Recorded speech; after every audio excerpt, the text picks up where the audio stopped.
ఇలా ఇంగ్రీడియంట్స్ అన్నీ వేసాం కదండి. వేసిన తర్వాత ఇట్లా గ్యాస్ మీద ఇలా పెట్టుకొని ఇట్లా వేసుకొని కేక్ అండి ఇలా పెట్టుకొని 40 మినిట్స్ పట్టిద్దండి. ఆవిరి కొడుకు కదండి, బాగా ఉడకాలి, బాగుంటుంది, టేస్టీగా ఉంటుందండి. ఇలాగా 40 మినిట్స్ ఉడికిన తర్వాత అండి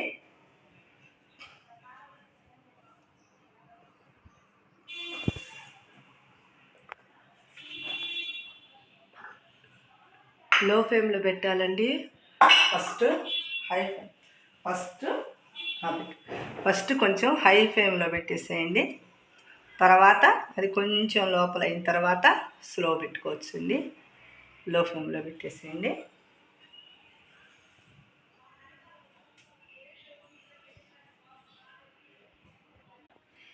ఇలా వస్తాయండి. చూడండి, తీస్తే ఎంత బాగా కలర్ఫుల్గా బాగుందండి. ఇలాగ మనం కేక్స్ అంటే రౌండ్ కేక్ వస్తుంది, మేము కేకులు తీసి అన్నీ ఇలాగ వస్తుందండి. టేస్టీగా ఉంటుందండి, చాలా రుచిగా ఉంటుందండి. సబ్స్క్రైబ్ చేయండి.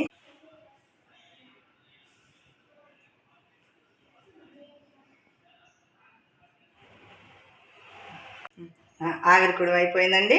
ఇలా చేసుకుంటే చక్కగా పిల్లలు కూడా టేస్టీగా స్కూల్ నుంచి రాగానే తింటారండి. బ్రేక్ఫాస్ట్కి బాగుంటుంది, మామూలుగా స్నాక్స్ బాగుంటుంది. మనం ఏదైనా తినాలనిపించినా కూడా చక్కగా తినొచ్చండి. అందరికీ నమస్కారం. సబ్స్క్రైబ్ చేయండి, ప్లీజ్ సబ్స్క్రైబ్ చేయండి. ఇప్పుడు పెట్టమ్మా.